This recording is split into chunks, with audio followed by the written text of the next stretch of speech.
Alors, je vais juste dire quelques mots de bienvenue, d'abord ici, en remerciant la Maison de l'Amérique latine qui nous reçoit. Et évidemment, ce serait trop facile, on ne présente pas Manuel Castells, surtout qu'il était déjà là l'an dernier. Mais je vais quand même dire quelques mots. D'abord, faire part de mon émotion personnelle, parce que je suis à côté de mes deux maîtres en sociologie. Donc, ce n'est pas tous les jours qu'on a la chance de pouvoir être assis ainsi à côté des deux... Je n'ose pas dire professeur, c'est pas le bon mot, des deux intellectuels qui vous ont formé. Manuel Castells, c'est d'abord pour beaucoup la question urbaine, les luttes urbaines, the city and the grassroots, c'est-à-dire les travaux qui ont vraiment assuré son rayonnement mondial. C'est également l'ère des réseaux, une trilogie qui a eu un énorme impact dans le monde entier, sur la société de l'information. Plus récemment, c'est Communication Power, que la Fondation Maison des Sciences de l'Homme est très heureuse de traduire. Et donc, dans quelques mois, j'espère en novembre prochain, j'ai vu la directrice de nos éditions dans la salle, je ne vois plus. Emmanuel, c'est bien en novembre. En novembre prochain, ce sera traduit en français. C'est un ensemble d'autres ouvrages qui sortent ou qui vont sortir. Je pense que Emmanuel nous en parlera de façon plus précise sur la crise, sur les mouvements sociaux d'aujourd'hui. Enfin, c'est une œuvre. Manuel Castells, aujourd'hui, est d'une part professeur émérite à Berkeley et d'autre part professeur à l'University of Southern California.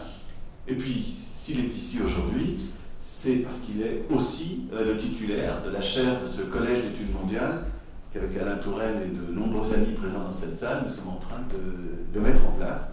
Il est titulaire, Manuel, d'une chaire qu'on a appelée Analyse interdisciplinaire de la société en réseau. L'an dernier, il avait fait une conférence qui à la fois inaugurait sa chaire et inaugurait ce collège d'études mondiales sous le titre « Ni Dieu ni maître, les réseaux ». Aujourd'hui, il nous parlera de Dieu et de maître, je suppose. Alors, au passage, je salue les membres du collège qui sont ici. Je vois Marc Fleuret au fond de la salle. Je salue les amis de la Fondation, comme Philippe Lemoine. Enfin, j'ai vraiment le sentiment que c'est un milieu qui se met en place, un milieu amical et intellectuel, scientifique, et ce sont évidemment des choses très importantes. Alors, Manuel Castells, c'est à la fois des connaissances toujours précises, toujours documentées, toujours bien argumentées, et en même temps, toujours une réflexion large, politique, historique, sociologique, très très ample. C'est cette circulation entre des études qui font apparaître des points très précis et des perspectives toujours très, très vastes, très amples. Et je pense que c'est peut-être tout ce dont je viens de vous parler qui fait qu'il vient de recevoir, il y a quelques jours, remis par le Parlement norvégien, le prix Holberg, qui est l'équivalent pour les sciences sociales du prix Nobel.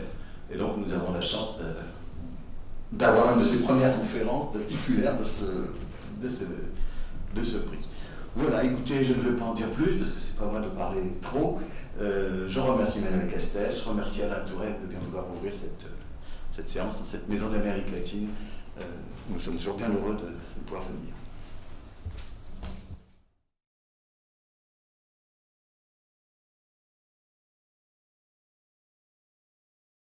Je voudrais dire une chose d'abord précise.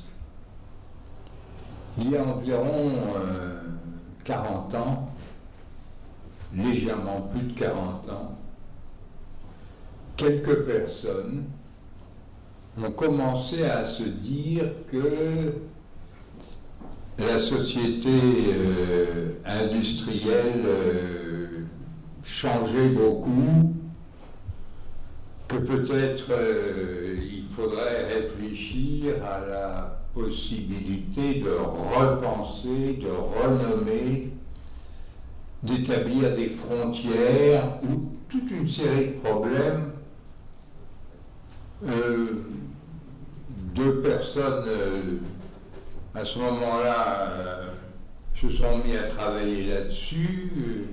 Daniel Bell, bien sûr, qui a essentiellement, et dans un travail considérable, essentiellement examiné les nouveaux secteurs professionnels qui étaient industrialisés avec des tendances qui aujourd'hui sont devenues la connaissance de tout le monde, c'est-à-dire le niveau de connaissance, l'application de la connaissance à la production, etc. Et puis, de mon côté, je m'intéressais davantage à l'apparition de nouveaux acteurs, d'autant que tout ça se passait autour de 68.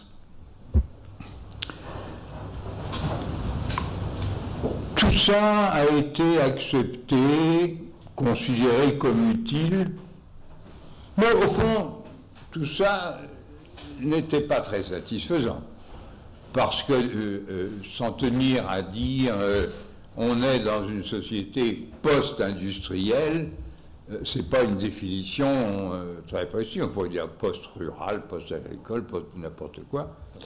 Bon, et il a fallu en réalité que les choses mûrissent par elles-mêmes, je veux dire dans la pratique sociale, et puis que quelqu'un prenne ça à bras-le-corps et aille tout à fait au-delà de ses premières observations ou sensibilités. Et c'est ce qui s'est passé avec Manuel Castells, qui, de telle sorte qu'après lui-même 20 ou 30 ans d'études là-dessus, de réflexion, de différents points de vue, nous a donné la réponse. Je considère que la réponse a été donnée, qu'il n'y a aucune utilité aujourd'hui à parler de société post-industrielle. Ce qui est la réalité qui fait sens, il y a les concepts qui font sens, qui est clair, c'est bien de parler de ère de l'information, ère de la communication, je dirais, pour ce qui nous concerne ici, peu importe, il vaut mieux laisser les deux mots liés l'un avec l'autre.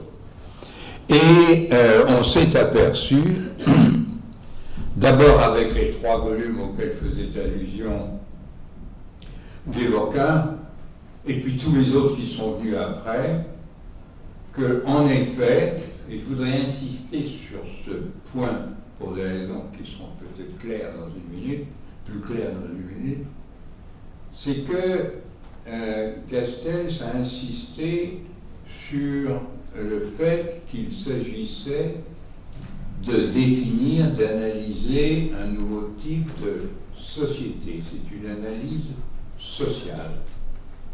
Autrement dit, il y a la société industrielle avec des tas de divisions, d'étapes, de tout ce qu'on voudra. Autrefois, George Friedman parlait des révolutions technologiques, le charbon, l'électricité, l'électronique, etc. Bon, très bien.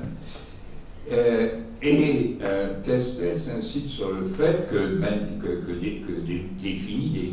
démontre son premier grand livre en 3 volumes, c'est bien un ensemble qu'on peut appeler une société, volume 1, technologie et production, volume 2, les nouveaux acteurs sociaux, et volume 3, une nouvelle distribution du monde, une nouvelle géographie sociale et économique du monde. Ce sont les 3 volumes bien connus de cet ensemble.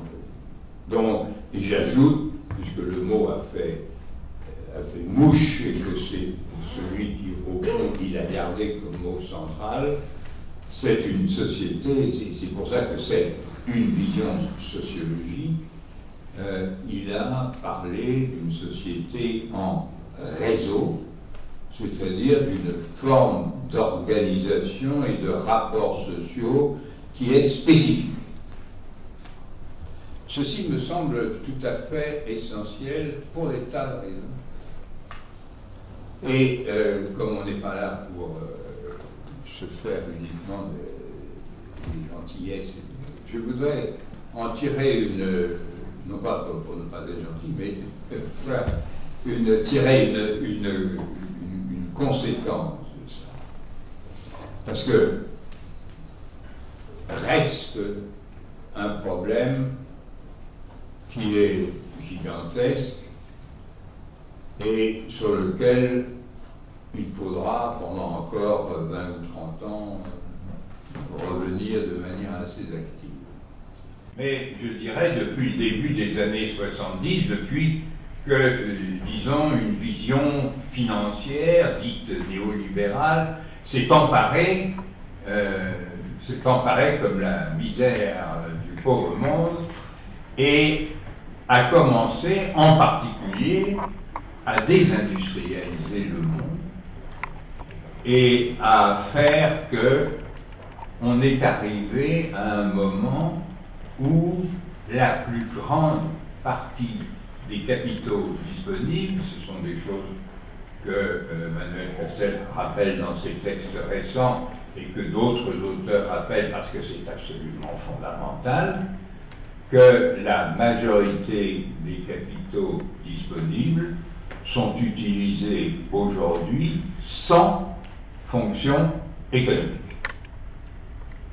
Et il faut ne pas oublier que même les bourses, qui sont un tout petit peu contrôlées, pas énormément, mais un petit peu, sont devenues minoritaires comme lieu d'utilisation et de travail des capitaux, et c'est très largement en dehors de tout cadre institutionnel que, à travers des fonds de placement, à travers des fonds d'investissement, tous ces produits dérivés, comme on dit d'un terme générique, sont créés, transportés à la vitesse de la lumière, donc à une rapidité qui empêche toute intervention de se produire. Donc nous sommes, c'est quand même un peu plus qu'une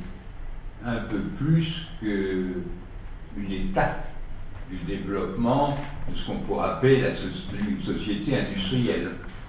On se pose la question, est-ce qu'on entre enfin dans une société vraiment capitaliste, c'est-à-dire où il n'y a pas d'utilité sociale du capital, si je peux parler sous cette forme paradoxale, mais qui a une partie, il y a heureusement quand même quelques capitaux qui sont utilisés dans la production ou l'échange, mais il ne faut pas oublier la formidable quantité, nous sommes maintenant habitués à parler en termes de trillions, et que quand on fait les comptes de ces dernières années, on vous dit très facilement, eh bien, il y a sur la place de New York environ 3 trillions de dollars qui sont partis en fumée. Ouais, ce qui est quand même trillions. Bon, c'est quand même des chiffres fantastiques. Bon, ceci est donc une deuxième manière de prendre les problèmes, je dis tout de suite, qui m'apparaît beaucoup moins importante que la première. La première nous dit il y a un nouveau type de société. La deuxième nous dit il y a une crise profonde, fondamentale, peut-être terminale. Personne ne peut dire que ce n'est pas une crise terminale de l'économie que nous avons vu se développer pendant, disons, depuis le XIVe ou XVe siècle, en Italie, en Hollande et dans quelques autres endroits. Et puis il y a une troisième manière de voir, qui m'intéresse moi, tout particulièrement. C'est de dire, et je m'excuse des mots que je dois employer, qui ne sont pas tellement faciles, mais je pense personnellement qu'il nous arrive une chose tout à fait extraordinaire. Nous sortons du social. Je pense que tout ce qui est social disparaît. Et pour le dire très vite, je vous en ai dit déjà la moitié, à savoir qu'une grande partie du capital, disons de ce qui domine, n'est plus social, n'a plus de fonction sociale, d'où la crise de toutes les institutions qui sont...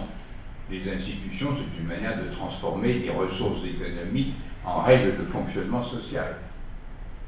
En loi, même si on veut parler ainsi.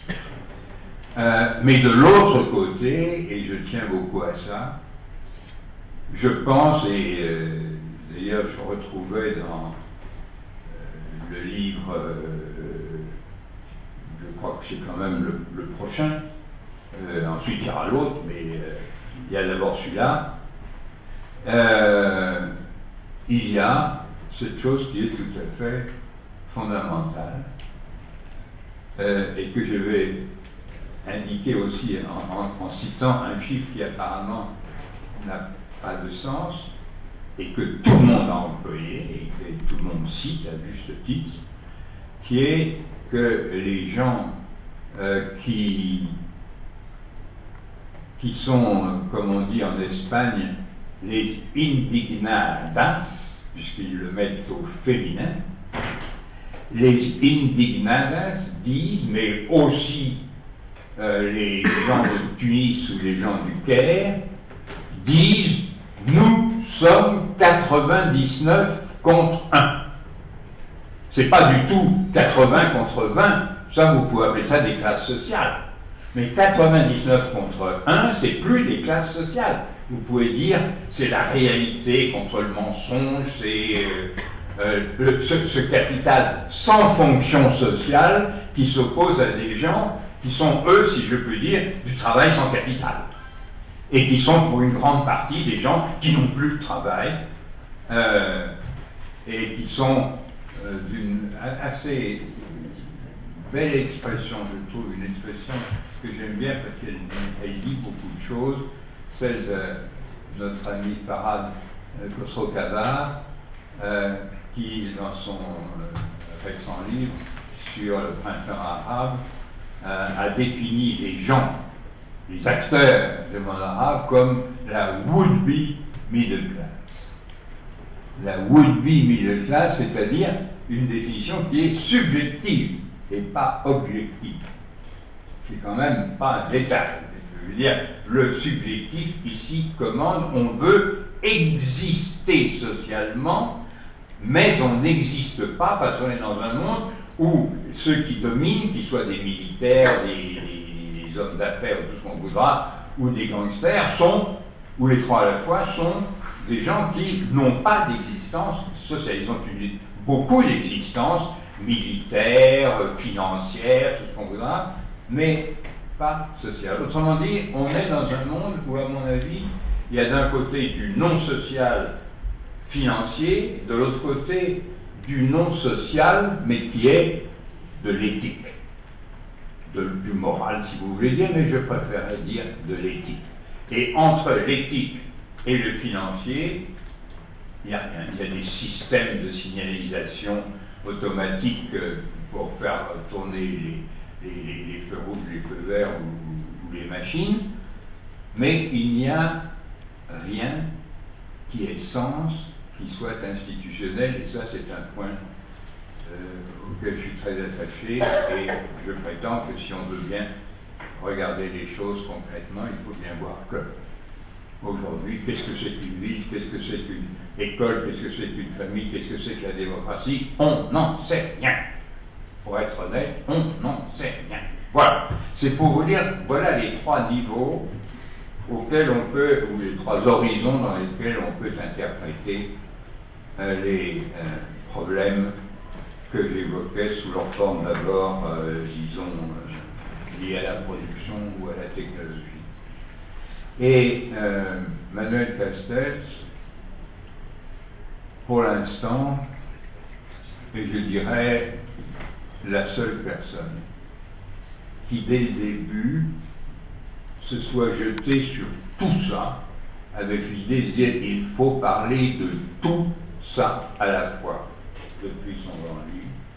Et en effet, puisque le livre a été signalé, je veux dire quand même qu'il faut faire une part un peu particulière à ce livre-là, qui est en retard dans sa publication en France, mais qui va l'être, je peux même dire que la préface est déjà écrite depuis longtemps, qui s'appelle Communication Power, qui va paraître au seuil dans quelques temps. Chez vous, pardon.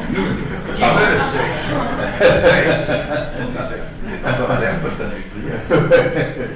Voilà.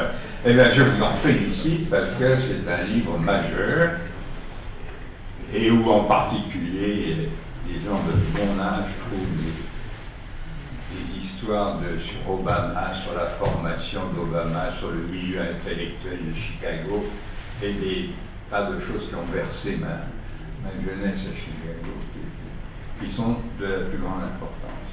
C'est ça que je voulais dire. Je ne peux pas dire simplement bienvenue Manuel. C'est toute la sociologie, vous savez, qui se joue là. Il n'y a pas tellement de choses qui aujourd'hui échappent. Vous pouvez faire des colonnes de chiffres qui n'ont pas de sens, ou qui en ont tout à fait un autre. Mais je dirais il faut partir de l'idée que le champ de pensée et d'écriture et d'enseignement de Manuel Castells correspond à peu près à ce qu'on appelait autrefois la sociologie et qu'il faudra appeler d'un autre nom si on suit mon idée que le social, c'est fini. Mais en attendant, tout ce dont on parle sous le nom de sociologie, Manuel Castells est celui qui nous apporte le mieux une structure de pensée. Et j'ajoute un dernier mot, parce que c'est quelque chose de fabuleux chez Manuel Castells. Il est la seule personne au monde dont la bibliographie sur la Corée est aussi abondante que la bibliographie sur l'Angleterre, que la bibliographie sur la Chine est aussi abondante que la bibliographie sur les États-Unis, que sa bibliographie sur la Russie et même sur la Sibérie sont aussi abondantes que la bibliographie sur le Japon. Je le dis pas du tout en plaisantant, vous pouvez le vérifier ici même. C'est-à-dire qu'il a, et ça c'est pour rendre hommage à Michel Levorta, qu'on ne peut pas trouver personne qui corresponde mieux à la définition d'un collège pour des études mondiales car son niveau d'information sur toutes les parties du monde est parfait. Donc, il ne reste que la seule chose qui compte, c'est-à-dire l'écouter.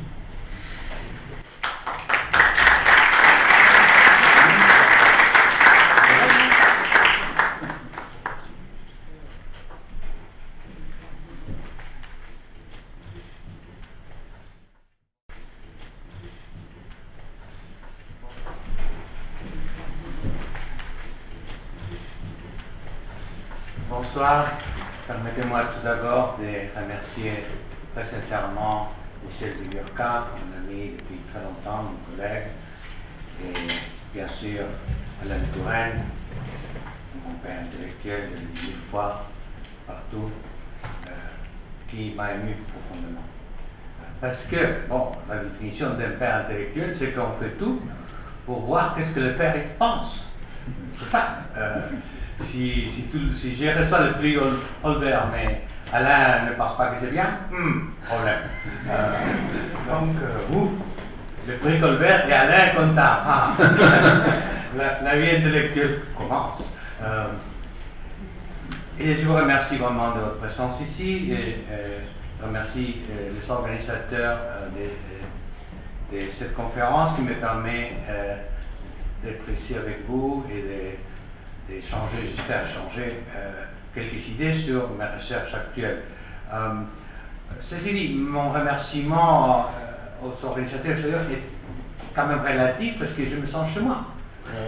Ça, c'est une activité de la chaire que je tiens au Collège d'études mondiales et sur laquelle je compte passer beaucoup d'années et faire beaucoup de choses. Donc, je suis chez moi, hein, Michel, c'est ça? D'accord. Ça va. Alors, parce que c'est ça l'idée c'est de voir quelles sont les activités de recherche que je mène en rapport avec ce nouveau cadre institutionnel. J'aimerais faire une synthèse rapide des recherches que j'ai entreprises ces dernières années, ces 3 dernières années, et qui seront la plateforme de lancement pour un nouveau programme de recherche qui s'appuiera de façon significative sur les milieux intellectuels que le collège représente. Et je vais essayer d'articuler les thèmes et les données des 3 livres que j'ai publiés dans les 6 mois qui viennent. Tout d'abord, c'est un livre collectif, mais sur un projet de recherche que j'ai dirigé avec la Fondation Gulbenkian pendant 3 ans et qui est sur les cultures économiques à la base de la crise économique et aussi des réactions et des propositions des projets sociaux qui sont articulés par rapport à la crise. C'est un livre dans lequel j'ai collaboré étroitement avec Joao Grassa, avec Gustavo Cardoso, avec Michel Viviorca, et qui sort le mois prochain à Oxford University Press et qui s'appelle Aftermath. On précise bien que l'aftermath, ce n'est pas que la crise est finie. Tout à fait le contraire. On pense que l'aftermath, c'est le paysage social ou non social, économique, institutionnel, culturel, qui s'inscrit dans l'ensemble des sociétés occidentales les plus avancées à partir de la crise. Donc, cette crise, c'est une crise, que je vais argumenter un moment, qui ouvre une nouvelle situation, encore incertaine, et c'est donc on essaie de cerner les données qui mènent à cette déconstruction, destruction ou reconstruction de la société qu'on connaissait. Deuxième, par ailleurs, si vous voulez vraiment trouver l'analyse qu'on a fait pendant 3 ans, un réseau des chercheurs européens, américains, chinois, latino-américains sur ce thème, la manière la plus agréable, c'est que vous allez dans Internet et vous trouvez une série de films documentaires produits par la télévision hollandaise, PPRO, qui s'appelle Aftermath. Et en 4 DVD, vous apprenez tout. Donc c'est un nouveau langage qu'on essaie, que moi j'essaie de pousser aussi au collège, parce que je pense qu'il faut... C'est l'influence de Los Angeles, bien sûr, mais je pense qu'il faut passer au film documentaire. Deuxième livre que j'ai publié, c'est les mouvements sociaux qui se sont déclenchés à partir de la crise économique et institutionnelle dans l'ensemble du monde, qui est un livre qui publie Polity Press en septembre, qui s'appelle Réseau d'indignation et d'espoir, en anglais, puis en espagnol, en d'autres langues, je ne sais pas français, je ne sais pas encore, qui est un livre qui est dédié tout naturellement aux plus grands théoriciens des mouvements sociaux, c'est-à-dire à Alain Touraine. Je ne ferai qu'une référence rapide, parce que l'année dernière, justement, j'ai parlé, avant même de terminer la recherche, ou même d'avoir l'idée d'écrire ce livre, parce que je l'écris sous la pression de certains amis et collègues qui m'ont convaincu de la nécessité de l'écrire. Donc, je pense que, je ne sais pas que tout le monde connaît ma conférence de l'année dernière, mais je suis déjà dans les registres du collège là-dessus. Et puis, un troisième livre que je termine actuellement et qui sera publié en novembre, décembre, sur un phénomène relativement différent des mouvements sociaux. C'est-à-dire dans la mesure où l'ancien système économico-institutionnel ne fonctionne plus.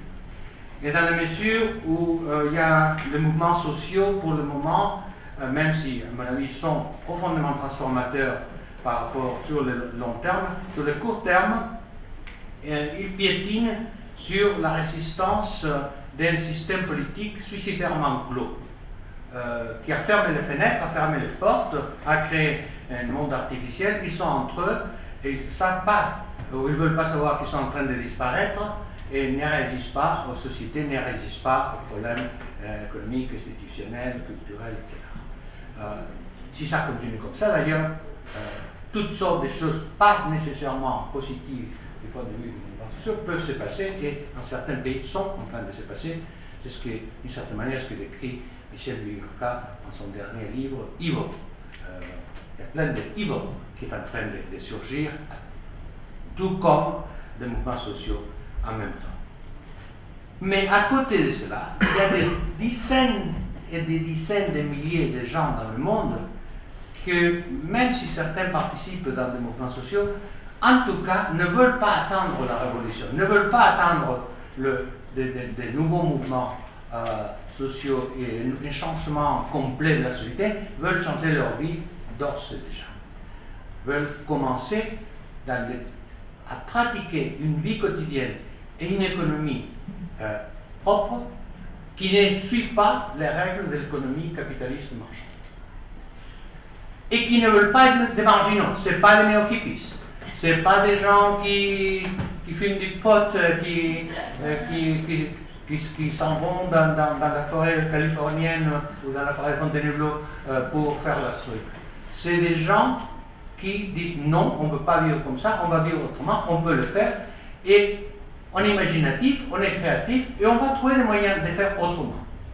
Voilà. Je vais parler essentiellement aujourd'hui de ce genre, sur la base d'une recherche empirique approfondie que j'ai faite en Catalogne, surtout à Barcelone, depuis 3 ans. Mais qu'il y a une abondante littérature que je cite dans mon livre sur des phénomènes semblables dans l'ensemble du monde. Donc, je vous parlerai très empiriquement de cela parce que je continue à avoir la manie de parler sur des données et de ne pas faire de grandes réflexions si je ne fais pas de recherche. Je suis viscéralement opposé à ça. J'ai l'impression que ce n'est pas vrai ce que je dis si je n'ai pas au moins un référent empirique sur lequel je peux vous parler. Ensuite, on peut engager la discussion sur des implications plus générales. Mais d'abord, laissez-moi très très rapidement parler un moment sur les contours, les causes et le développement de cette crise économique qui a éclaté en 2008. Non seulement pour revenir sur l'analyse de la crise qui est déjà connue, mais pour expliquer pourquoi ces pratiques économiques alternatives ont un sens dans ce contexte. Et ensuite, je rentrerai dans le monde des pratiques économiques alternatives. Donc, quel est l'essentiel de cette crise? C'est d'une certaine manière, on était dans ce modèle de croissance économique très dynamique que j'appelais le capitalisme global informationnel. C'était global, c'était fondé sur la construction des réseaux d'information à partir des nouvelles technologies et qui était essentiellement centré, c'est toujours essentiellement centré, sur la finance, sur le mouvement des capitaux. En fait, ce que dit Alain Touraine, c'est exactement, je coïncide exactement avec son analyse, et ce modèle a transformé la structure sociale, la structure culturelle de nos sociétés. Ce modèle, comme toute forme d'organisation économique, est avant tout une culture. L'économie, c'est d'abord une culture. C'est la façon dont on pense, les institutions et les valeurs qui sont construites à partir de cette forme de pensée, c'est le résultat des luttes sociales qui imposent un certain mode d'organisation de la société qui ensuite s'est traduit dans toutes sortes de processus, y compris des processus économiques qui sont gérés par des institutions qui répondent à ce type de valeurs. Et Je dirais que ce modèle, effectivement, comme l'a souligné, commence à partir de la fin des années 70, après la crise du modèle keynésien qu'il y a eu dans les années 70, et qui s'est organisé à partir des trois processus convergents et différents, indépendants. D'une part, la révolution technologique, l'information et la communication, qui a permis de nouvelles formes d'organisation. Deuxièmement, un nouveau type de globalisation. La globalisation a toujours existé, mais c'était un nouveau type de globalisation qui a créé des sociétés interdépendantes et fonctionnant à la vitesse de la lumière, justement utilisant la technologie et en articulant ce processus dans l'ensemble du monde, mais avec une logique d'inclure, exclure, inclure ce qui a de valeur, exclure ce qui n'a pas de valeur. Et donc le monde n'est plus nord-sud, est-ouest, le monde s'est constitué comme in-out, comme le monde des réseaux et le monde qui est exclu des réseaux, et qui bien sûr essaye de contrer ce qui a été la définition de qui est dedans et qui est dehors. Et d'autre part, ce modèle a été aussi fondé sur une certaine culture. Une culture qui paradoxalement est sortie des mouvements sociaux des années 60 et 70, qui est essentiellement une culture de la liberté et de l'autonomie. Essentiellement. On a montré empiriquement comment les grandes découvertes technologiques des années 70 sont sorties de la culture des campus américains. Avant de faire un ordinateur personnel, il fallait être capable de penser la possibilité d'un ordinateur personnel qui n'était absolument pas considéré dans les grandes entreprises informatiques à ce moment-là. Avant de construire toutes les séries de technologies de ressources qui tiennent de ça la poule, appelées les technologies de liberté, il fallait penser dans des termes qu'il fallait échapper au contrôle de toute bureaucratie, y compris l'État. Je connais assez bien personnellement les créateurs d'Internet, des World Wide Web, etc. Vint Cerf, le deux pères d'Internet, me dit on a délibérément essayé de faire un réseau qui ne puisse pas être contrôlé par le gouvernement. Délibérément. Et ça, c'était une culture libertaire qui était à la base de toutes ces formations. Mais cette même culture libertaire a été aussi articulée à une culture des entreprises, au sens entreprise, non pas au sens bureaucratie capitaliste, au sens entrepreneur, au sens schumpeterien, tout à fait lié, qui a été à la base non seulement de Silicon Valley, mais de toute une redéfinition du jeu économico-financier dans le monde. Qui, d'un coup, l'idée était d'utiliser des modèles mathématiques, des technologies de communication et une capacité d'action institutionnelle accrue par la dérégulation et libéralisation de toute activité économique pour échapper au contrôle institutionnel et social et construire un système financier sur la base de la création des valeurs financières à partir des produits financiers de toutes sortes, les fameux dérivés, qui sont essentiellement des produits financiers synthétiques, qui n'existent pas et qui créent leur propre valeur. Bon, l'histoire est connue, donc je ne vais pas le faire, mais je veux ancrer cette analyse proprement financière dans l'histoire d'une nouvelle culture qui est à la fois culture de liberté dans le cas des mouvements sociaux opposés à la bureaucratie d'État,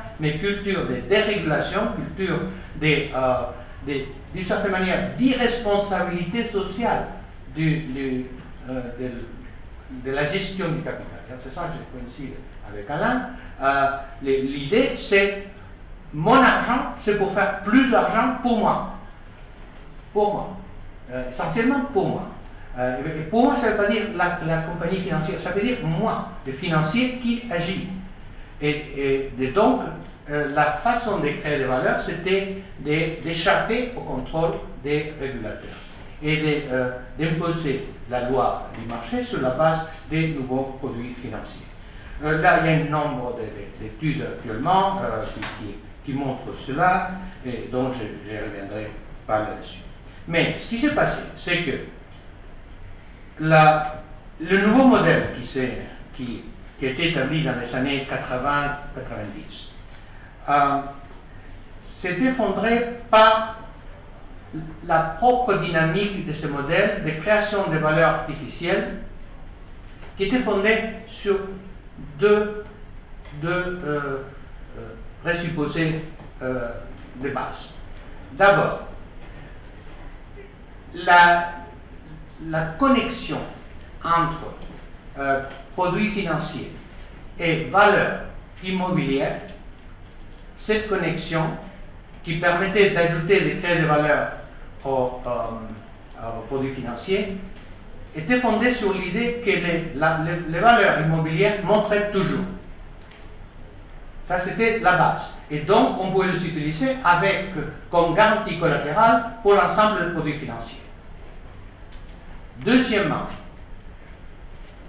dans la capacité des gens de s'endetter était illimitée, parce qu'on comptait sur la base précisément de ces valeurs immobilières. Donc, les deux choses.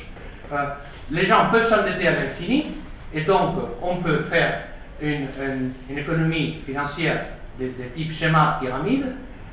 On prête, les gens s'endettent, mais ça, on vend la dette à d'autres gens, ils la vendent à d'autres gens, et donc tout le monde augmente leur pouvoir d'endettement et donc des paiements de cet endettement, et ça n'a pas de fin, c'est illimité d'une certaine manière. Donc croissance des valeurs immobilières, croissance de la capacité des gens de s'endetter, et statistiquement parlant, la majorité des gens pouvaient payer leur dette. Et donc les institutions financières se sont construites là-dessus. Bon, ces deux éléments, je montrais dans le volume qu'on a publié, toutes les données, ces deux éléments se sont révélés faux dans les années 2005-2007 aux États-Unis, et ensuite ça s'est étendu en Europe parce que en fait tous les systèmes financiers étaient articulés. Et donc à partir de la chute de Lehman Brothers et d'autres compagnies en 2008, il y a eu véritablement un effondrement vertical du système financier qui a ouvert la porte à une redéfinition des règles du jeu semblable à la nouvelle architecture financière et de politique économique qui s'est produite dans Bretton Woods et dans les années 40 après la crise de la Deuxième Guerre mondiale. Disons, la transformation du modèle est semblable. Ça a été fait comment? Facilement.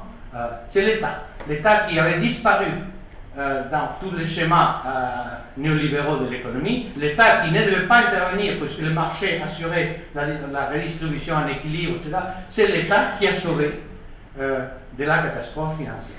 D'abord aux États-Unis, bien sûr, et surtout, le moment clé, c'est AIG, la grande compagnie d'assurance qui assure les banques dans la plupart du monde, qui a été sauvée in extremis par Obama, et qui a pris le contrôle de 80% des actions de la compagnie. Vous connaissez l'histoire, mais ce que je veux accentuer comme analyse, c'est l'État qui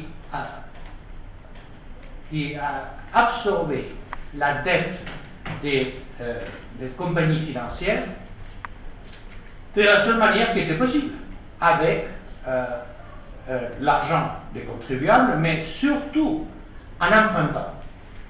Donc, en empruntant sur le marché financier global et surtout en empruntant là où il y a l'accumulation de capital, c'est-à-dire la Chine, et puis le fonds souverain, surtout du Moyen-Orient.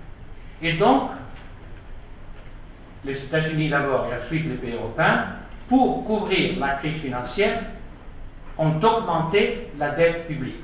La dette publique a sauvé la catastrophe qui était produite par la dette privée qui ne pouvait pas être payée. Ensuite, le mécanisme essentiel était touché parce qu'il y avait une faillite du système financier, il n'y avait plus de crédit. L'ère du crédit facile était finie. Donc, les crédits faciles étaient essentiels, bien sûr, pour la consommation. La consommation, aussi bien aux États-Unis qu'en Europe, pendant toutes les années précédant la crise, les 20 années précédant la crise, comptait pour entre 2 tiers et 70% de la croissance des produits intérieurs bruts. Donc, les crédits s'arrêtent, la consommation s'arrête, l'économie s'arrête. Et du coup, on passe d'une crise financière à une crise industrielle et à une crise de l'emploi. crise de l'emploi qui, de l'ordre, demande une nouvelle intervention de l'État, d'une part pour essayer de stimuler l'économie, la demande à partir de l'investissement public, la formule keynesienne traditionnelle, et d'autre part pour couvrir des assurances sociales, des assurances chômage, tous les éléments qui étaient à ce moment-là mis en valeur par l'incapacité du secteur privé d'assumer les besoins sociaux. Mais cette capacité de l'État a été vite épuisée parce que la dette publique à ce moment-là s'est élevée extraordinairement.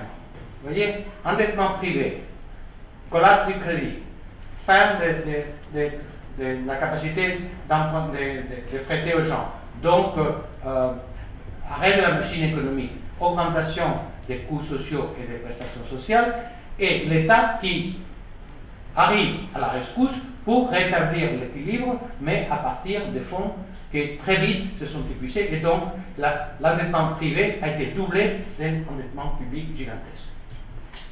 Ensuite, dans le cas de l'Europe, comme vous savez, ça s'est doublé de la crise croissante de l'euro, qui était d'une part liée aux conditions structurelles de l'euro, et ensuite au jeu de pouvoir à l'intérieur de l'Union européenne. En deux mots, simplement, parce que ça aussi on le traite dans notre analyse, l'euro, dès le départ, il y avait une contradiction fondamentale. Une monnaie exprime des économies qui sont à peu près semblables en termes de productivité et de compétitivité, ce qui n'était pas le cas, qui est appuyée par un État et par une banque centrale véritable. Aucune de ces conditions n'était réunie dans le cas de l'euro. L'idée, c'était que, les cas échéants, l'équilibre économique serait établi à partir des transferts des États puissants vers les États, les économies faibles, puisque d'une part les capitaux privés, c'est-à-dire les investissements des banques allemandes, françaises, anglaises, qui ont soutenu la croissance dans les autres économies plus faibles, et qui a permis aux exportations allemandes en particulier d'avoir des nouveaux marchés dans l'ensemble de l'Union européenne. Ça, c'était possible tant que la capacité d'emprunter des pays du Sud continuait et donc la capacité de payer les dettes continuait. Mais comme la crise a aussi touché de la même manière que les États-Unis, surtout les économies du Sud, mais qui l'Allemagne, aussi l'Angleterre, mais les économies du Sud étaient plus faibles, donc les États du Sud ont à nouveau couvert les insuffisances du système financier et l'ont fait à partir d'un endettement public qui était insoutenable. Sur cet ensemble, il y a l'autre élément qui rendait l'euro insoutenable, qui est le fait qu'il n'y a pas de solidarité européenne véritable. Les dernières données d'opinion publique sont terrifiantes. Ce qui pensent les Grecs des Allemands, les Allemands des Grecs, les Finlandais des Portugais, les Portugais des Italiens, etc., etc., chacun construit le système de culpabilité sur l'autre. Et donc, au lieu d'être le moment de renforcement de l'Europe par les bas, la distance entre les citoyens européens s'accroît et la gestion de la crise devient un jeu de pouvoir utilisé surtout par l'Allemagne pour imposer des conditions faisant que tout le monde soit allemand au niveau des conditions économiques. Et à ce moment-là, et seulement à ce moment-là, l'Allemagne peut essayer de sauver les économies du Sud, à condition que la politique économique soit dictée par l'Allemagne. Il y a même eu des épisodes rocambolesques. J'étais très proche du moment qui s'est passé en Espagne à la fin août 2011, quand Merkel a téléphoné à Zapatero et lui a dit il faut changer la constitution espagnole, qu'on ne pouvait pas toucher parce que c'était la démocratie, c'était la constitution sacrée pour tous les Espagnols. Zapatero a téléphoné à Rajoy et en 24 heures, ils ont réuni le Parlement le 31 août, qui vraiment c'est pour manger de la viande humaine en Espagne normalement, à la sauvette, sans aucun contrôle, et en 24 heures, ils ont changé la constitution qu'on ne pouvait pas toucher. Ça lui a coûté aux socialistes d'être détruits, je pense, pour 20 ans moins.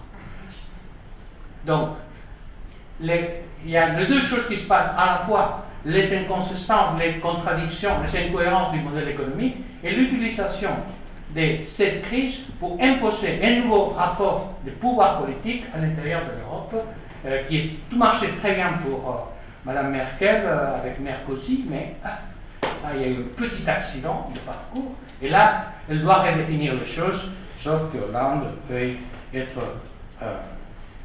prince consort et qui se plie aux nouvelles exigences. Alors, pourquoi je vous raconte tout cela que normalement vous savez, que maintenant est clair. Bon, c'était pas clair il y a 3 ans, quand on a commencé l'analyse de la crise économique, c'était pas clair. Mais là, on a toutes les données, plus souvent c'est l'histoire, mais pourquoi c'est important? Parce que dans tout ce processus, quelque chose de fondamental s'est produit. La confiance des citoyens en Europe et aux États-Unis. Pour le moment, je ne mets pas dans l'analyse la Chine, l'Amérique latine, etc., qu'on a aussi étudié. J'espère qu'on pourra en discuter au niveau à la fin de la conférence.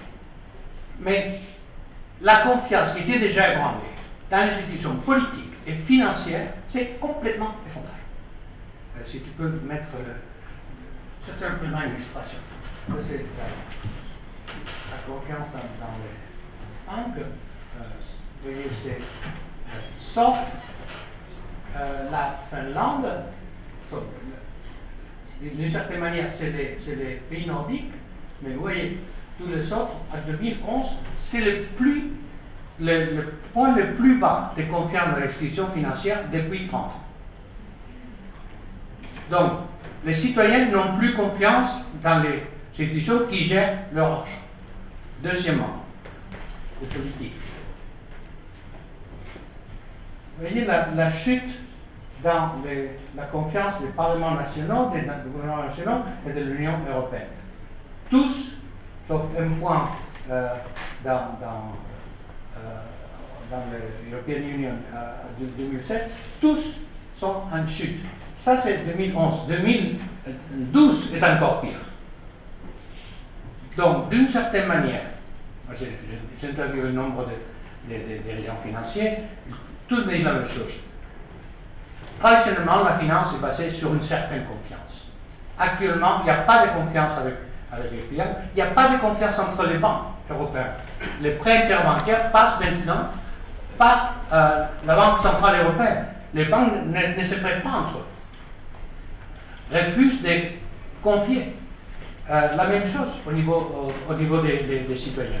Quand les gens parlent de relancer la grande Europe, l'Europe unie, on croit moins que jamais à l'Union européenne, qui n'a jamais été une confiance importante.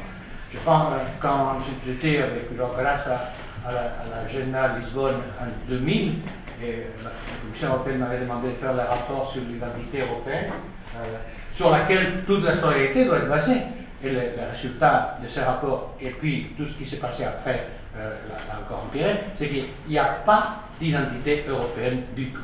Les gens qui se considèrent d'abord européens, c'est moins de 5% de la population européenne, et l'hostilité contre les institutions européennes s'est accrue au niveau des années. La seule chose, c'est et si votre pays pourrait être dominant? Alors là, les Allemands sont à fond pour l'Union européenne.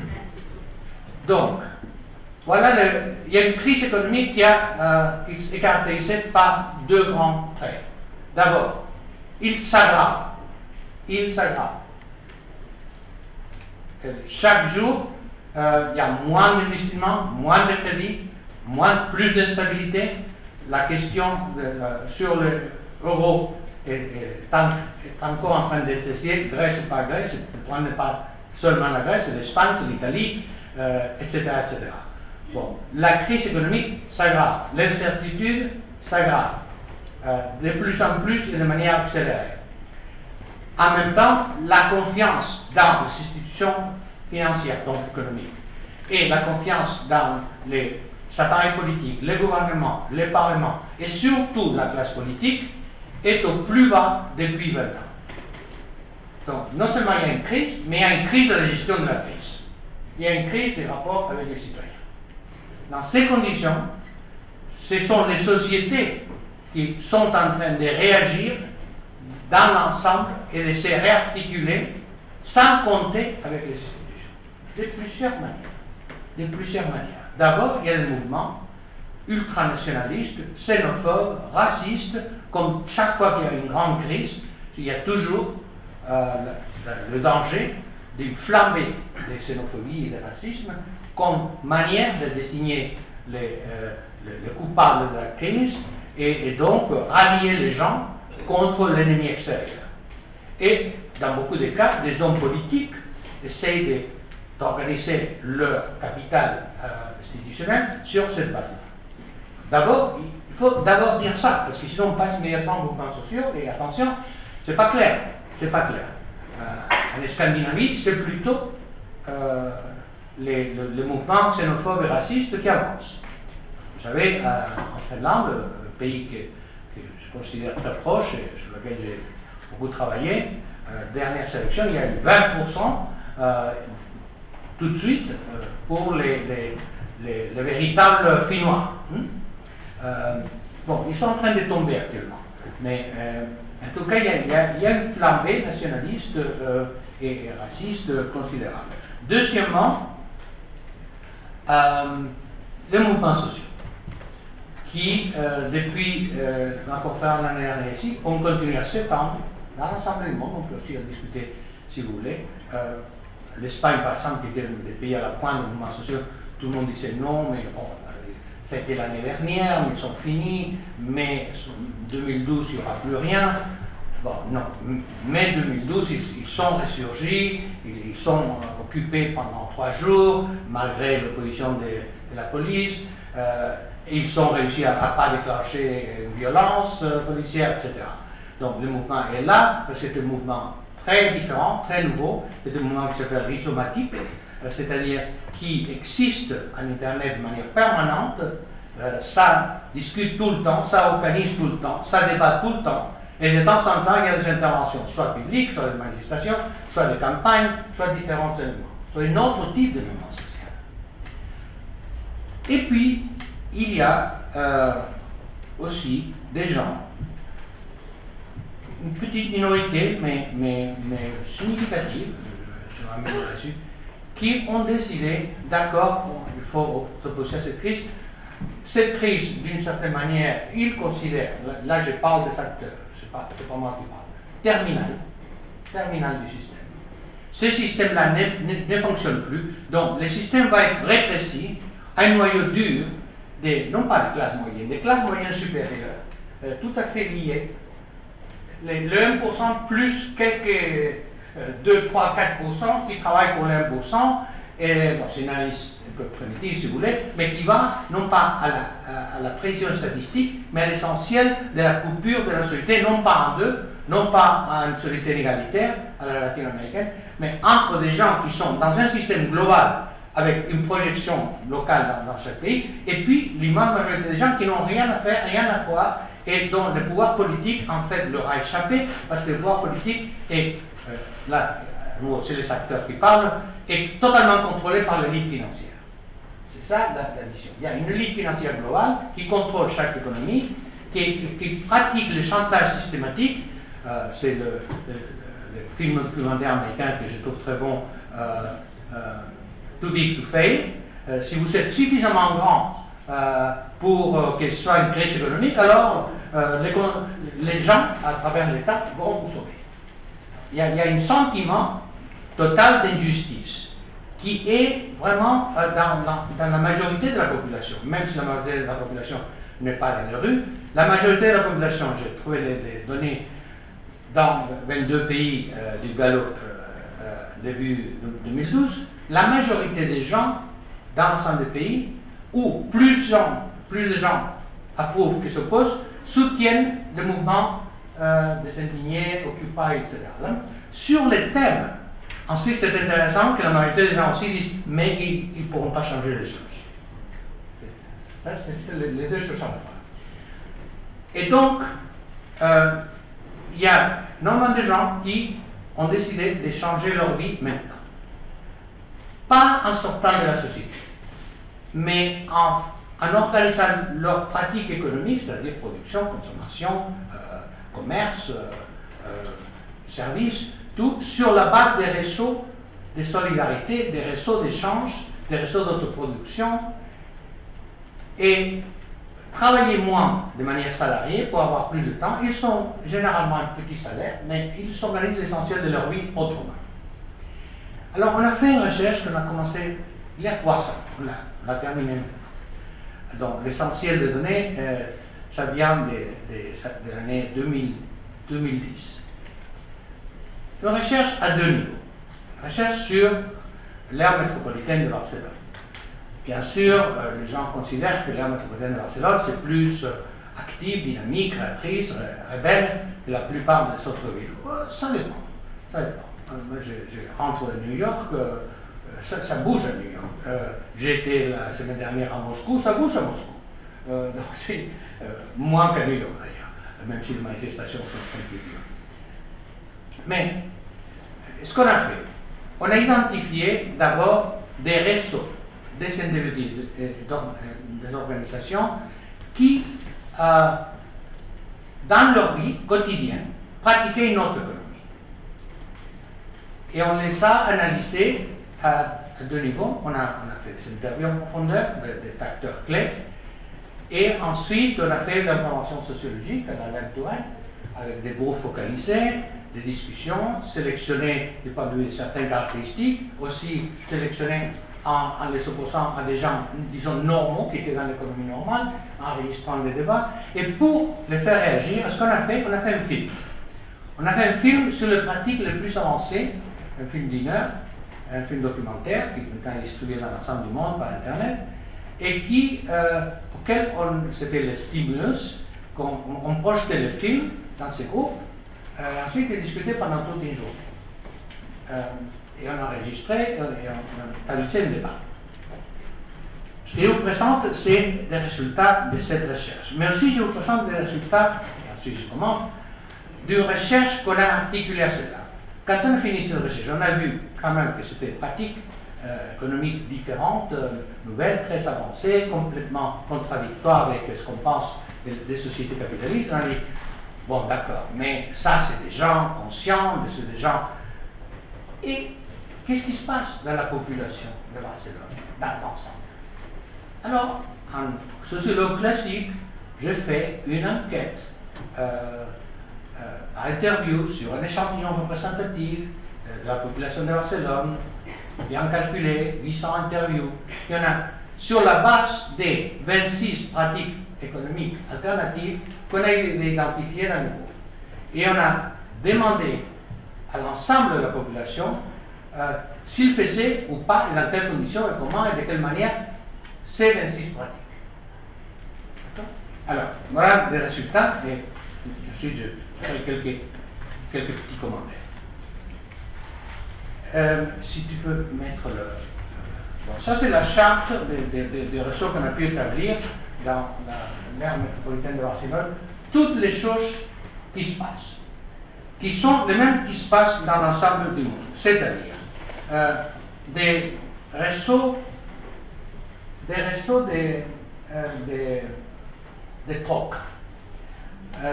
L'autoproduction agricole d'abord, mais l'autoproduction aussi des biens et des services. La monnaie sociale, la social currency, c'est-à-dire une monnaie qui fonctionne seulement dans certains réseaux. On imprime une monnaie et cette monnaie est dans l'ensemble des réseaux.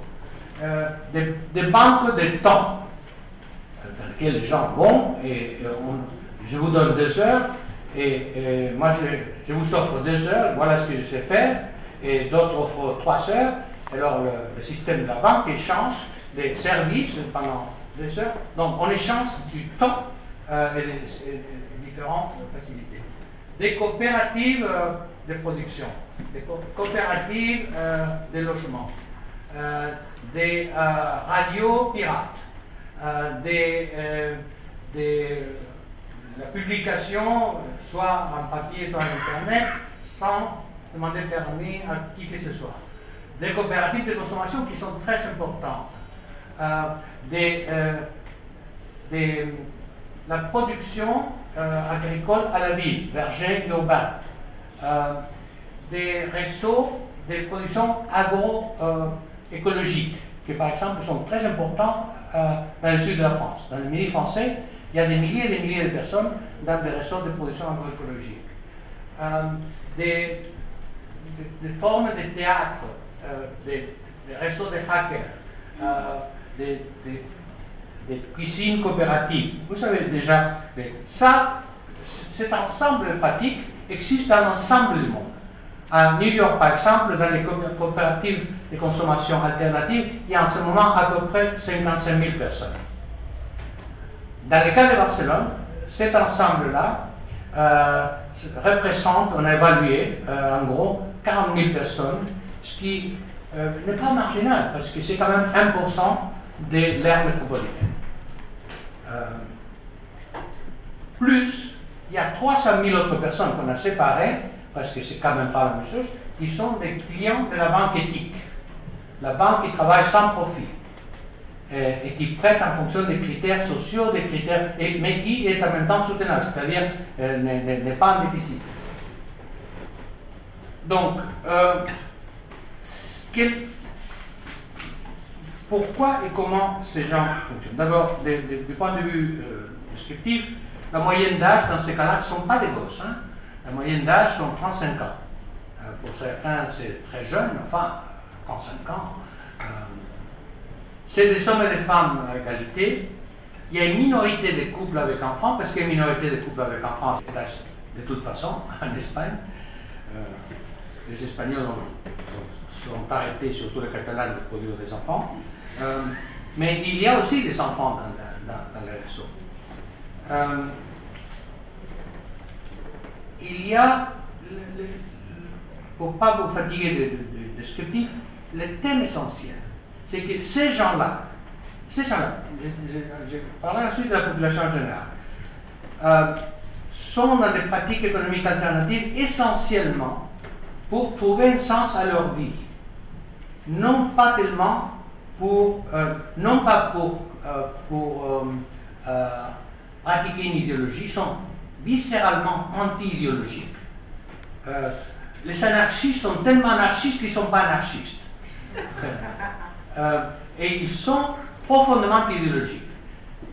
Il y a très peu qui ont une pratique militante avant, mais ceux qui ont eu une pratique dans le mouvement anti-globalisation viennent dans ces pratiques à partir de leur critique du mouvement anti-globalisation. Ils sont viscéralement contre le groupuscule gauchiste, etc. Totalement. Ils les respectent, mais surtout pas d'essayer de venir ici avec votre idéologie, plateforme anticapitaliste, je ne sais pas quoi. Moi, je veux arranger ma vie.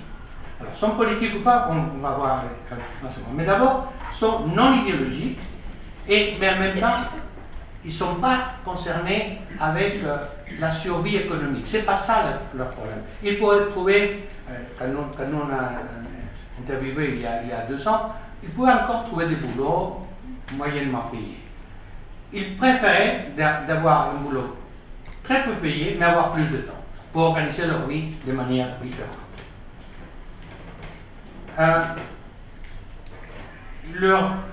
Leur vision du monde, c'est qu'ils savent très clairement qu'ils ne veulent pas vivre comme on vit actuellement.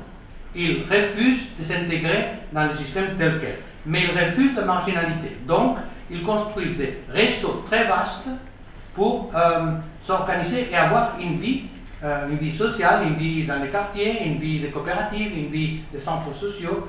Il y a dans beaucoup de cas de maisons occupées, il y en a à peu près plusieurs centaines à Barcelone, ils sont reconstruits comme centres sociaux et centres de services des quartiers. Par exemple, si vous avez votre vélo abîmé, ils vous le réparent gratuitement. Si vous ne savez pas comment installer le programme dans votre ordinateur, ils le font pour vous, etc., etc. Donc, il y a une fonction sociale et puis des rapports sociaux dans les quartiers. Ils recherchent avant tout la construction des réseaux de solidarité, d'amitié, ça c'est les acteurs, hein, je transcris des interviews, des observations. L'amitié, la coopération, surtout être ensemble. Être ensemble est fondamental. la socialité contre l'individualisme et la compétitivité de la société. Si un mot qu'ils ne supportent pas, c'est la compétitivité. Pour eux, l'expérimentation de leur pratique, c'est le principe. Et le processus compte plus que le contenu de leur pratique. C'est-à-dire, la manière dont ils font les choses, c'est plus important que le contenu de ce qu'ils font.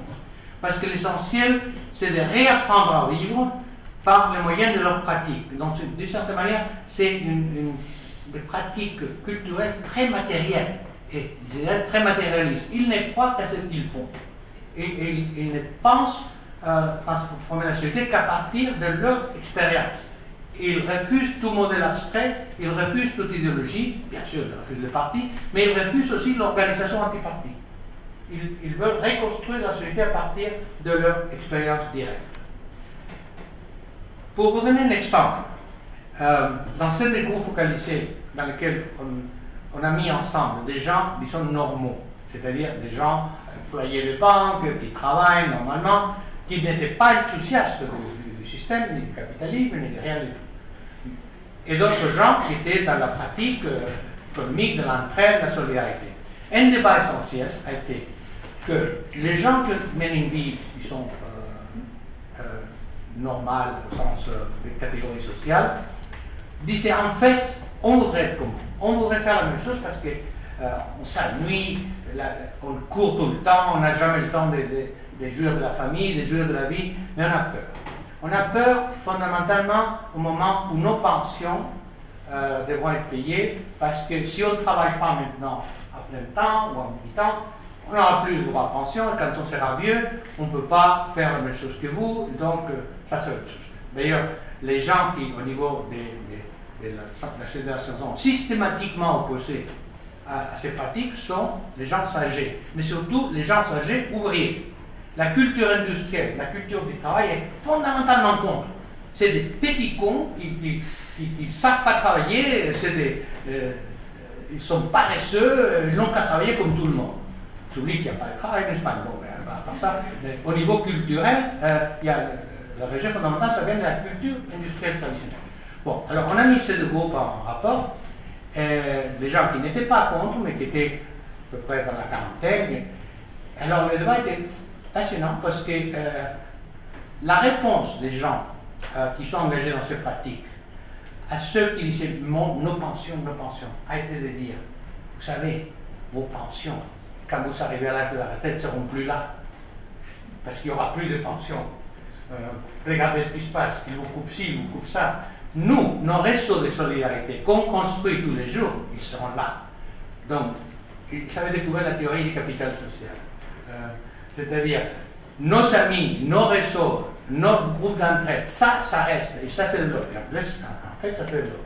Vos pensions, ça dépend d'une bureaucratie et d'un système financier qui est en train de s'effondrer. Alors là, c'est là qu'on a pris 26 pratiques de ces groupes et on a fait l'enquête sur l'ensemble de la population de Barcelone. Les données ont été assez commentées à Barcelone parce que personne ne s'y attendait. Disons que une partie considérable de la population est engagée, pas à plein temps, mais est engagée dans des pratiques considérées alternatives. Je vous donne simplement quelques données illustratives pour fixer les idées. Ce n'est pas pour donner un prix, mais fixer les idées. 20% de la population cultive des légumes et des tomates, etc., pour leur propre consommation. Dans une zone urbaine très dense, 20%, régulièrement. 50% font la réparation, la construction de leur propre maison. Ça, ce n'est pas les squatters latino-américains, c'est des gens qui vivent dans des immeubles et qui les réparent, qui construisent des chambres par eux-mêmes, etc. Un tiers répare systématiquement tous les appareils domestiques qui tombent en panne, au lieu d'acheter d'autres. Un autre tiers produisent ou font des réparations sur leurs vêtements. Il y a une pratique de faire ses propres vêtements et retourner, massivement, un tiers de la population. 16% on ramasse des objets ou de la nourriture de la rue, qu'ils trouvent dans la rue. Alors ça, c'est pas des gens misérables qui meurent de faim, c'est autre chose. 21% ont fait des réparations dans la maison de quelqu'un d'autre sans être payé. 11% ont fait des réparations des voitures, des motos, etc., d'autres gens qui ne sont pas de la famille sans être payés. 16% prennent soin régulièrement d'enfants ou de personnes âgées ou de personnes malades sans être payés. Et puis une chose qui était incroyable quand on a vérifié, pendant ces années de crise, un tiers de la population de Barcelone a prêté de l'argent sans intérêt à des personnes qui n'étaient pas de leur famille. Bon, il y a une autre culture économique là, dans la pratique. Bien sûr, 65% ont emprunté ou prêté des livres, des films, de la musique, etc. 22% ont échangé des vêtements, ont échangé des appareils domestiques sans argent. 24% ont donné des leçons gratuites sans être payés à des gens qui n'étaient pas de leur famille. 17% régulièrement partagent l'utilisation d'une voiture avec des membres qui ne sont pas de la famille. 34% partagent l'utilisation des caméras vidéo ou d'autres appareils avec d'autres gens, donc on les achète ensemble et on les partage. Ce qui est intéressant, c'est que 97% de la population a fait au moins une de ces activités, une de ces 26 pratiques qu'on a analysées, et 83% d'entre eux ont fait 3 ou plus de ces activités. Donc c'est une pratique massive, limitée, parce que c'est pas qu'ils passent toute leur vie à faire ça, et tout le temps à faire ça. Mais ils savent ce que c'est. Tout ce que je marque là, les gens le savent. Parce qu'ils font quelque chose. Ça, c'est la population dans leur ensemble. Alors, là, on est allé un peu plus loin. Là je vous passe les détails techniques. Mais là, on a essayé d'établir des systèmes de typologie pour faire une série de cluster analysis pour voir dans l'ensemble de la population ces pratiques, s'il y avait une relation entre les pratiques. Et finalement, on a trouvé 6 typologies, 6 types de pratiques. Et pour aller vite, essentiellement, on a trouvé une relation statistique entre 2 grands blocs de pratiques. L'une, des pratiques de survie économique, où l'essentiel, du point de vue de la pratique, c'est qu'il y a une crise, il faut faire autre chose, on ne peut pas compter sur le système, il faut se débrouiller pour survivre. Et notre groupe de pratiques, qui est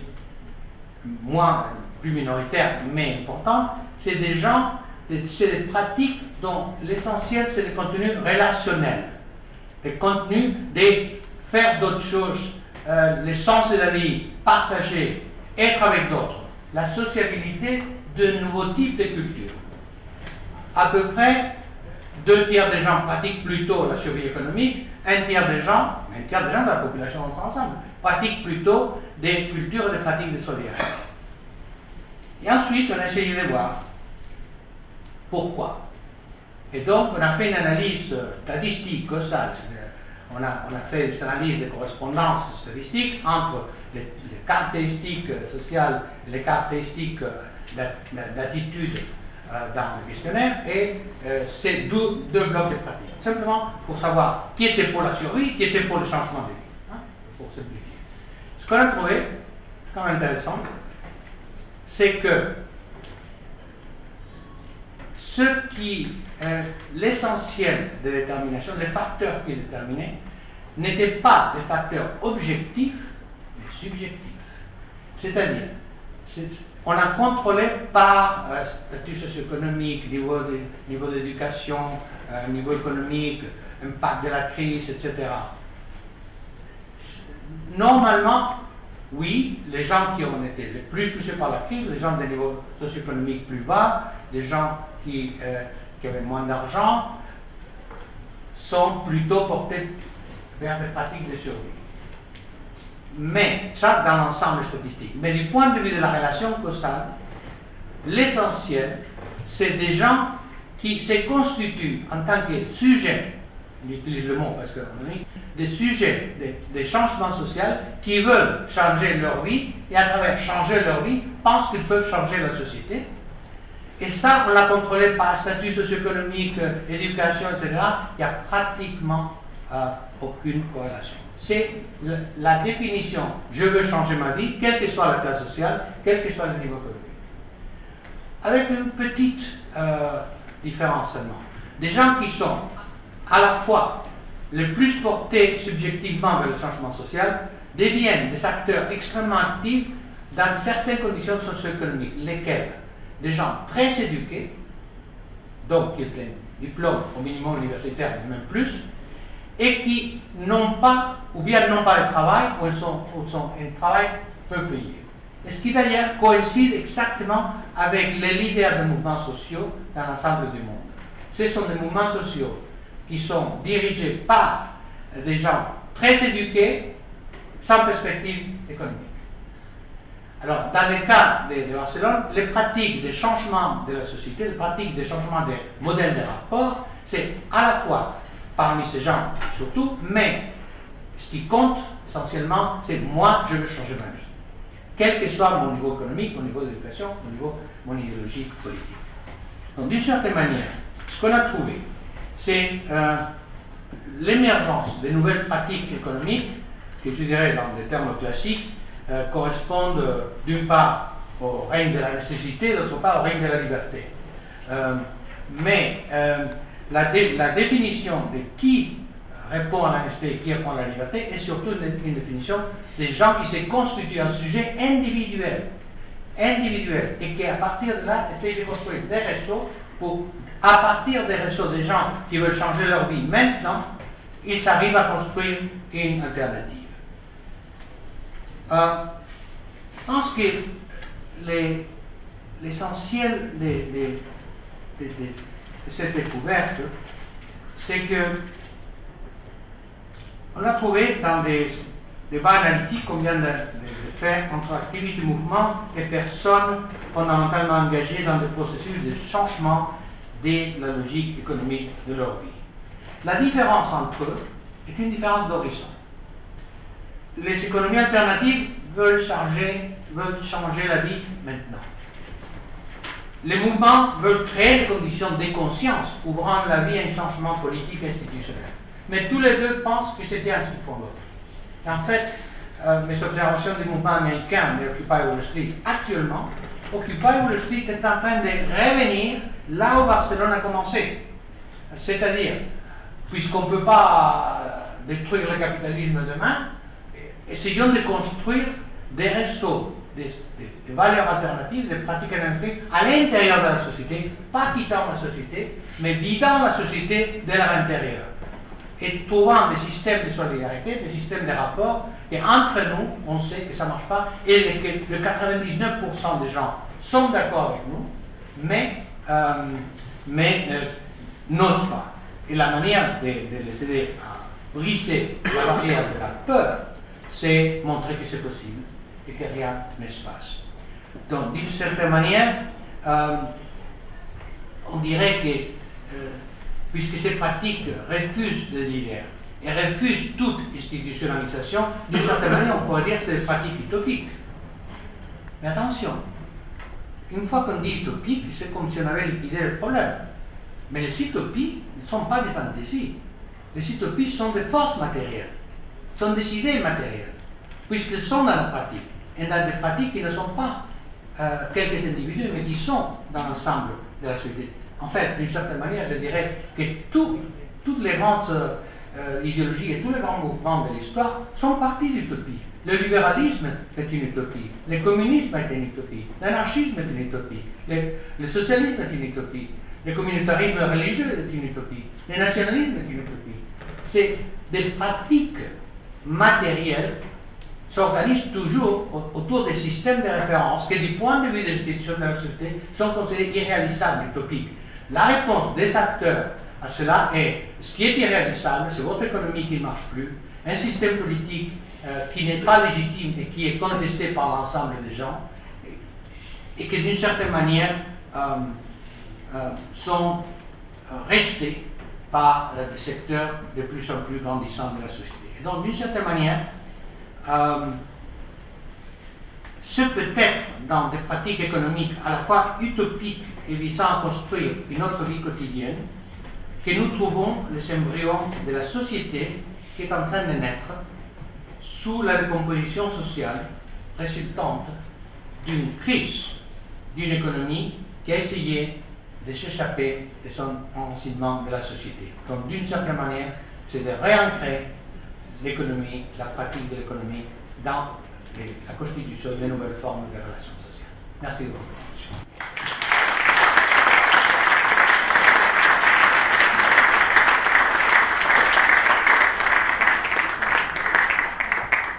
Merci Emmanuel. Je propose, si tu as encore un peu de souffle et de force, que nous ouvrions une rapide discussion, c'est-à-dire que nous ayons un échange d'une dizaine de minutes avec Emmanuel avant d'aller boire un verre ensemble. Donc, je vous demanderai à ceux qui souhaitent intervenir de me faire signe d'abord, de vous nommer et d'être le plus concis possible dans votre intervention. Alors, au fond de la salle, Philippe Bataille. Oui, merci pour tout ça. Évidemment, juste sur le tableau et sur la conférence, donc je ne vois rien apparaître sur la santé dans les réseaux que vous évoquez. Or, la santé doit être au cœur, sans aucun doute, de toutes ces pratiques, voire de toutes ces utopies. Et la deuxième question, elle s'impose. Qualifieriez-vous cet espace, cette pratique de social? Et à ce moment-là, comment vous définissez le social après l'intervention d'Alain Touraine? Excusez-moi, je répète la question. Donc la première, la question de santé, qui n'apparaissent pas du tout dans le tableau tel qu'il est là dans l'exposé. Et la deuxième, appelleriez-vous ou définiriez-vous le social dans la discussion avec Alain Touraine qui nous annonce, et je crois qu'il a raison, sa disparition telle qu'il l'a évoquée? Il y a un thème santé, mais qui est un thème, disons, sous-dominant du thème aide naturelle. Aide naturelle est un point fort. Et aide naturelle, ça veut dire organique, ça veut dire refuser la nourriture chimique, etc. Donc, de ce point de vue-là. Mais santé au sens d'organiser des groupes de contrôle de la santé, des groupes de contrôle de l'hôpital, d'organisation des malades, ça existe à Barcelone, ça existe, mais ils ne sont pas dans ces réseaux. On a discuté ça d'une certaine manière, et puis on a pensé, peut-être à 35 ans, les gens ne trouvent pas que ça c'est l'essentiel. Mais non, mais je suis d'accord, cette pratique-là n'apparaît pas dans ce qu'on a étudié, mais ça existe. Ça existe, mais ce n'est pas la même culture, c'est vraiment une autre culture. Mais ça existe au niveau des réseaux écologiques, alors là c'est très fort. Alors, et le deuxième point c'était. sur le social. Hein? La disparition du social. Le social, est-ce que c'est social? C'est très santé.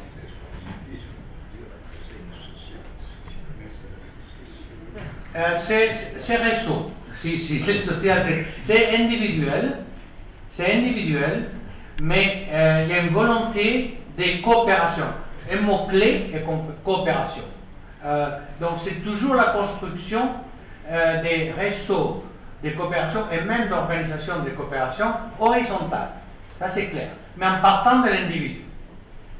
Alors là, c'est une culture très... Et ça, j'ai trouvé ailleurs dans le monde, dans tous les phénomènes semblables que j'ai étudiés, l'aspect, d'abord moi, comme individu, je m'assume, je construis, j'ai mon projet, d'une certaine manière le plus conscient, à partir de ce projet, c'est constitué un sujet, mais on ne peut pas le faire moi-même individuellement. Et moi, j'ai besoin des autres. Mais des autres dans la mesure où ils partagent des idées fondamentales sur ce que l'on ne veut pas. Et ensuite, ce qu'on veut, on va le découvrir ensemble. C'est social, mais reconstruit à partir de l'individu. L'idée, par exemple, des classes, même des genres, l'idée des collectifs définis en dehors de l'expérience individuelle n'est pas là. C'est du social, mais du social construit à partir des réseaux horizontaux.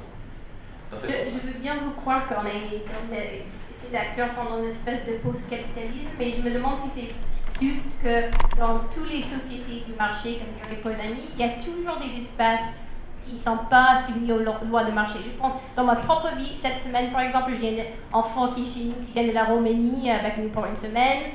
Bien sûr, on n'est pas payé pour, etc. On échange des DVD, des livres avec mes enfants, entre leurs enfants. J'échange des légumes avec mes voisins.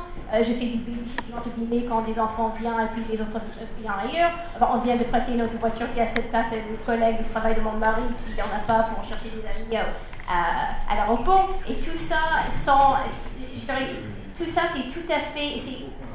C'est inévitable quelque part dans la vie quotidienne, parce que tout n'est pas marchandisé. Quand on fait un don de sang, on n'attend pas qu'on soit payé pour cet acte. Et si quelqu'un dit qu'ils vont le payer, on est un peu choqué. Si quelqu'un me disait, je vais vous donner de l'argent pour cet enfant romain qui reste avec vous pour une semaine, je serais choqué. Donc, je pense que de dire que ces gens sont engagés dans une espèce de démarche post-capitaliste, c'est juste quelque part une vie qui ne peut pas être marchandisée, même dans une monde capitaliste. Dans tout aspect, c'est impossible. Si, disons, tout un ensemble de pratiques ont toujours existé, ont été là, mais toujours comme une sorte d'éléments résiduels de deux pratiques. D'une part, le marché qui prend en charge tous ces services, et de l'autre côté, le système bureaucratique de l'État qui, à différents niveaux, prend en charge l'éducation, la santé, etc. Donc, l'État-providence et le marché, les deux éléments. Et le reste était considéré en général des pratiques résiduelles. Et ce qu'on observe, c'est que avec la crise, les réseaux qui étaient des réseaux essentiellement contre-culturels, des réseaux qui disaient moi je ne suis pas pour l'État, moi je ne suis pas pour le marché, moi j'organise ma vie autrement, qui étaient réduits, se sont énormément élargis. Et se sont élargis même au niveau, c'est pour ça que l'enquête importante qui a frappé dans le contexte de Barcelone et ensuite frappé quand je le présentais internationalement, c'est le fait qu'une bonne partie de la population, ou une partie de leur pratique est fondée là-dessus. Ensuite, la banque éthique, par exemple, le fait de s'occuper des enfants des autres, oui, mais de moins en moins. Ce qui s'est passé. Maintenant, c'est de plus en plus. L'idée de prêter de l'argent sans intérêt, ce n'est pas dans l'imaginaire collectif. Et donc, les gens le faisaient, l'ont toujours fait. Mais il y avait cette idée que le rapport proprement des marchés était en train d'intégrer et d'organiser l'ensemble de la pratique sociale. Ce qu'on montre là, c'est qu'il y a un mouvement inverse. Et que ce mouvement inverse vient de deux sources. D'une part, du fait que la crise fait qu'il y a de moins en moins de services sociaux disponibles et qu'il y a de moins en moins la capacité des gens pour payer pour des services, d'une part, et d'autre part, qu'il y a un aspect culturel des changements sociaux qui, beaucoup de gens investissent dans ces pratiques. L'idée de cultiver des tomates massivement, ça, c'était pas à Barcelone il y a 10 ans. C'était des gens, mais pas 20% de la population.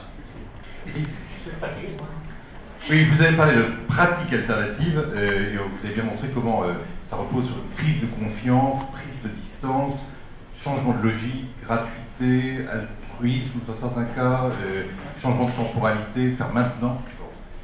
Et je m'interrogeais sur la signification du mot autre que vous appelez alternatif, une autre économie. Est-ce que votre idée, c'est que tout ceci, ça existe avec un mur par rapport au reste de l'économie? Ou bien est-ce que d'une manière ou d'une autre, l'économie, et notamment le cœur de l'économie capitaliste aujourd'hui, c'est-à-dire les entreprises à la plus forte capitalisation boursière, Google, Apple, etc., n'arriveront pas d'une manière ou d'une autre, sous prétexte d'open innovation, de polémisation, d'aller puiser des forces dans le milieu que vous avez décrit? Quelle est votre vision? Est-ce que ces deux choses qui existe de part et d'autre d'un mur, ou bien un écosystème plus complexe qui se crée entre ces réalités sociales que vous avez décrites et les nouveaux ressorts de la dynamique économique. Ce que j'ai montré, c'est que au lieu que des éléments de ces pratiques économiques soient résiduels, au contraire, ils progressent dans un ensemble encore dominé par la logique du marché capitaliste. Mais d'abord, de plus en plus de gens ont perdu leur maison, ont perdu leur argent, ils sont perdus eux-mêmes, et donc ces réseaux sont en train d'être enrichis par d'autres raisons de soutien et de solidarité. Donc il y a des effets de la crise économique qui, ce qui était un phénomène minoritaire, l'accentuent. Et de notre côté, les gens qui simplement étaient en train de changer leur vie, mais sans rien d'autre, sont aussi actuellement des parties prenantes dans le mouvement social. Et donc ils sont étendus, qui était une pratique, c'est ma vie, à une pratique, c'est ma vie, je garde toujours ma vie, mais on essaye de pousser le mouvement social. D'une certaine manière, l'existence du mouvement des indignés en Espagne n'est pas sorti comme ça. Il y avait, toutes ces pratiques étaient là depuis des années. Et la crise a fait les deux choses à la fois, étendre l'utilité sociale et étendre la capacité de mobilisation. Alors, quant à la possibilité de reconstruire l'ensemble de l'économie sur ces pratiques individuelles, il y a bien d'acteurs qui pensent que c'est ça. Et ça, alors là, ça c'est une autre analyse parce que, bon, en principe, on peut dire c'est compliqué de voir comment on reconstruit l'ensemble de l'économie à partir des réseaux de base, des réseaux horizontaux. Mais au niveau de la pratique des milliers de gens, ils pensent qu'ils peuvent s'en passer de cette économie. Et d'autre part, je vous rappelle qu'il y a actuellement à Barcelone 50% de chômage jeune et 24% de chômage généralisé, de chômage dans l'ensemble de la population. Et tout ça tient parce qu'il y a la famille, d'une part, mais tout ça tient parce qu'il y a ces réseaux de solidarité. Alors, bien sûr, si demain, en quelques mois, l'économie capitaliste rétablit sa santé, tout le monde commence à investir, à consommer, etc., ça c'est une chose. Mais pour le moment, il n'y a aucune indication en ce sens. L'indication, c'est plutôt le contraire. Donc ce que je vois, c'est au niveau des vides économiques et sociaux qui se produisent, la société reprend et existe, il y a d'autres formes qui existent et qui se forment. Et sur ça, des formes de conscience qui, par exemple, commencent à faire des propositions pour changer la loi pour des prêts pour acheter des maisons, etc. Il y a des mouvements qui sortent de là. Donc c'est une substrat de défense économique, de survie économique, de création culturelle et une plateforme d'où les nouveaux mouvements sociaux partent aussi. Oui, Jean-Michel Sossois, en écoutant l'exposé sur les nouvelles pratiques sociales, je pensais, en écoutant, une magnifique étude de Bertrand Hervieux il y a très longtemps, qui avait montré l'étude, c'était au cœur de la forêt l'État, c'est-à-dire en montrant que les néo-ruraux avaient s'étaient implantés dans la Lozère à l'autre, et avec une connaissance des guichets, une connaissance de subventions extraordinaires, donc au cœur de la forêt l'État. Ma question c'était, finalement en écoutant, il semblerait qu'il n'y a pas du tout d'appui des collectivités locales, des villes, etc., qui, à travers des associations loi 1901, etc., appuient indirectement, finalement avec de l'argent public, ces initiatives de nouvelles pratiques. C'est ça un peu ma question. Quand j'ai étudié New York, Los Angeles, etc., c'est des environnements urbains très denses où il n'y a absolument pas d'appui des autorités locales et plutôt de l'hostilité. Entre autres choses parce qu'il y a une partie du mouvement, c'est d'occuper des bâtiments pour faire des centres de services sociaux et donc il y a une pression constante de la police municipale. La municipalité, Barcelone, a été systématiquement opposée à ce genre d'activité. Alors, il y a une exception, c'est dans des petits villages ruraux. Non pas pour des gens, il n'y a pas des gens qui sont des étudiants à Barcelone, vont vivre dans la campagne, ça c'est pas l'histoire. L'histoire, c'est des réseaux d'agriculteurs qui tout d'un coup s'organisent pour la production agroécologique et qui sont d'ailleurs très en rapport avec le sud de la France. C'est ces fédérations. Alors là, les autorités locales de petits villages renforcent énormément parce que ça, c'est une agriculture à haute valeur ajoutée, mais qui a aussi un élément proprement culturel qui est très conscient. Dans nos interviews, on parlait très clairement. Beaucoup de ces agriculteurs pensent que c'est bien pour eux, mais que c'est bien pour la planète. Ils ont une conscience écologique très forte et ils ont réussi à avoir une influence au niveau municipal rural. Mais le problème est très clair, ça c'est bien en Espagne et dans d'autres pays que j'ai étudiés, la gauche traditionnelle, socialiste, communiste, est totalement opposée à ça. C'est par ces pratiques démodées, anarchistes, de Suède et l'Andalous.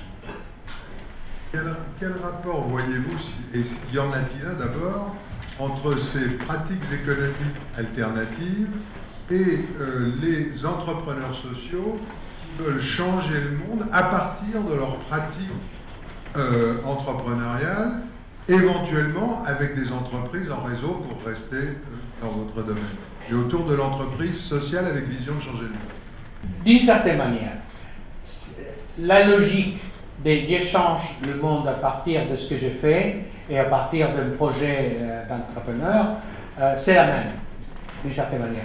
Mais les entrepreneurs sociaux, il y a un aspect productif, il y a l'aspect productivité, où, disons, la valeur d'usage est moins importante. Pour la plupart de ces expériences, le moi, c'est d'abord. C'est pas tellement changer le monde, c'est changer ma vie. Changer ma vie. Et changer le monde, ça passe par le fait que tout le monde change sa vie, parce que tout le monde trouve plus d'intérêt à vivre comme ça qu'à vivre autrement. Donc, d'une certaine manière, le social comme horizon échappe ces pratiques. C'est des réseaux d'individus qui veulent changer leur vie. L'aspect social vient au moment où ils s'engagent dans ce mouvement social. L'aspect proprement par rapport à la société, c'est bon, il faut donc d'abord changer la conscience des gens pour que les gens changent les institutions politiques. Mais au niveau individuel, ce n'est pas tellement pour faire autre chose que sauver ma vie. Bon, merci. Je sais qu'il y a beaucoup de demandes d'intervention, mais il faut savoir terminer une rencontre manuelle. Gilles, où est-ce qu'on boit un verre, si vous savez? En bas, ici? À cet étage? Non, on descend et bon. redescendre et remonter. Il faut redescendre et remonter. Nous nous retrouvons autour d'un verre en suivant ce mouvement. Merci beaucoup.